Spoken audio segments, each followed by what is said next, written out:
Is in the house. Where is Patrick? Is Patrick here? He's hiding somewhere. There's Patrick. Sam George. Okay. We're going to ask you to come up and do the blessing here just before we start the day.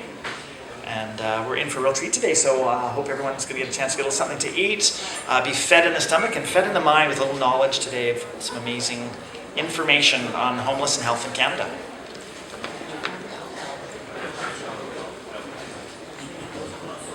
Just a couple more people getting settled in.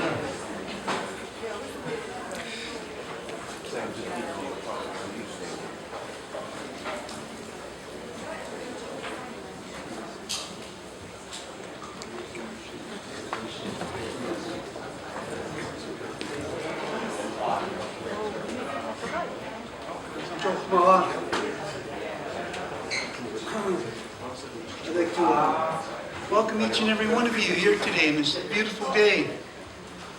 The Squamish Nation territory today shared with many nations. And I just come from across the inlet there, across the water. And it's really good to be here, you know. I've seen many changes to this Vancouver area and the North Shore. I remember when the tide used to go out, you could almost walk across. You know, the mud would go down so far and we'd walk out and get our dinner or our supper, whatever, you know, and the crabs and the flounders and everything would be stuck in puddles, and we'd just go down there and pick them up and cook them up right there. Nothing like fresh food. But that's the way it was, you know. And I remember he's coming across it on the ferry here, the old ferry, and the old Woodward's building sign was one of the biggest buildings, and you could look up farther and you could see what time it was. Now you can't even see those buildings. You know, the changes, the things that happen in our life. And today it's one of the biggest changes is the homelessness. You know, I remember when there wasn't too many of the homeless people. There used to be a sign on Paul Street, and it was probably that were visible. There was probably about 8 of them used to live under that sign. You know, and that was the problem. It wasn't even a problem. That's how it was. There probably wasn't even 12 people there. But that's where they all lived, to my knowledge. But things that, like I said, change has come, and today the whole street, almost every street in Vancouver, there's a person we know that doesn't have a place to live. And I'm going to say a prayer to that, you know, ask the Creator if you'll join me and remove your hats. Creator, we thank you for this day today. We thank you for all the blessings we have. We thank you for our roofs over our head. We thank you for the food that you've given us, Creator. We thank you for our loved ones, our families. And we thank you, Creator, for whatever we have today. We ask you today, Creator, to help us to keep an open mind, an open heart, so we can look at the problems that are around us, to help in whichever way we can. We ask you for that strength, Creator, and that knowledge.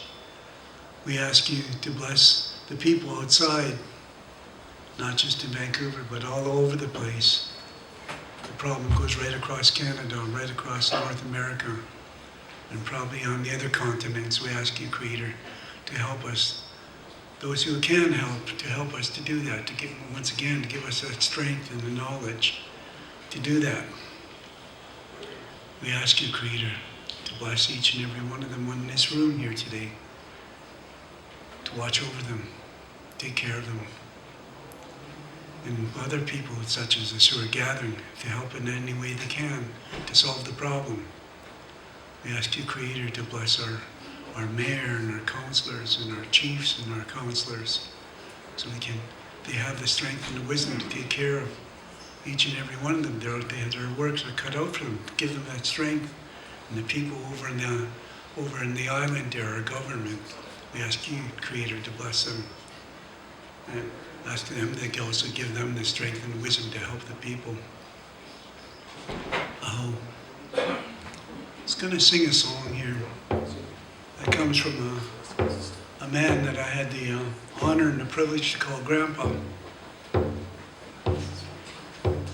I like to tell this story. You know, I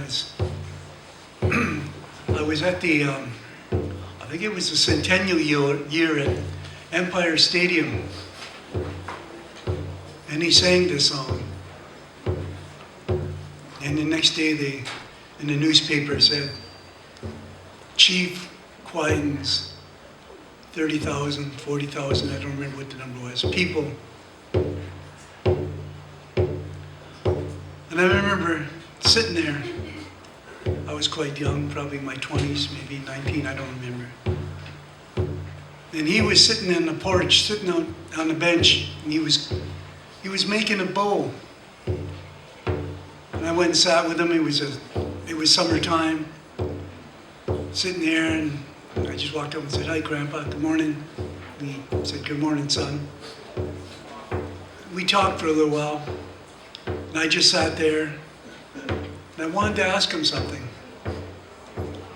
And I found out, getting older now, older people have this intuition. So he just stopped and he looked at me. And I said, "Grandpa, how did you come up with that song you sang?" He just sat there and he thought. He said, "Well, one day I was walking along the beach. Nice sunny day. I don't know what kind of day it was, but anyway, he was walking along the beach. And he got tired, as elders do, and he sat on the log and he just sat there. And he heard the waves coming in. He heard the birds singing.